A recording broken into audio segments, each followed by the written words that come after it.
আল্লাহু আকবার। সামিআ আল্লাহু লিমান হামিদা। আল্লাহু আকবার। আল্লাহু আকবার। আসসালামু আলাইকুম ওয়া রাহমাতুল্লাহ। আজকে পবিত্র ঈদ উল আজহা। আমরা বাংলাদেশের মুষ্টিময় মুসলিম মধ্যপ্রাচ্যের সাথে মিল রেখে পবিত্র ঈদ উল আজহা উদযাপন করছি। সবাইকে ঈদের শুভেচ্ছা, ঈদ মুবারক। আমার জন্ম পরে থেকে এই পর্যন্ত আমি মহরম হিসাব করে গেছে প্রায় 60 বছর আমি দেখি। এর আগে কত বছর এটা আমি জানি না, তবে আমরা জানি সৌদি আরব হজ হয় 9 তারিখে এবং বাংলাদেশে আমরা 10 তারিখে সবসময় ঈদ করে আসছি। এই হিসাবে আমরা ঈদ পড়তেছি, নামাজ পড়তেছি। এবং রমজান ঈদও এইভাবে আমরা সবসময় করে আসছি। আমরা সারা বিশ্বের সাথে তাল মিলিয়ে হজের পরের দিন ঈদ উল আজহা উদযাপন করতেছি। আমাদের কাছে খুবই ভালো লাগতেছে।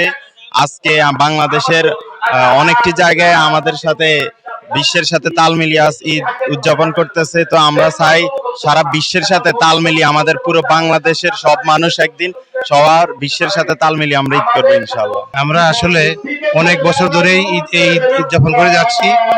তবে 9 তারিখে হজ, 10 তারিখে ঈদ, এটাই আমাদের বিশ্বাস এবং এভাবে আমরা ঈদ করে যাচ্ছি। সারা বিশ্বে 9 তারিখে হজ হবে, 10 তারিখে ঈদ, এটাই আমরা জানি। আমার জন্ম থেকে এ পর্যন্ত আমরা এভাবে করে আসছি এবং যতদিন বাঁচবো ততদিন এভাবে করে যাবো ইনশাআল্লাহ। মূলত আমরা যে ঈদ উদযাপন করছি আজকে, সেটা হলো আমরা মুসলিম উম্মার সাথে একত্রিত ঈদ উদযাপন করেছি। এখানে আপনারা হয়তো বলেন যে আমরা একদিন আগে, মূলত আমরা একদিন আগে না, মূলত আমরা মুসলিম উম্মার সাথে একত্রিত উদযাপন করছি। তো আমি সরকারকে উদারত আহ্বান জানাচ্ছি যে আমরা বাংলাদেশের মানুষ যেন মুসলিম উম্মার সাথে একত্রে ঈদ উদযাপন করতে পারে, সেদিকে আপনারা দৃষ্টি রাখবেন।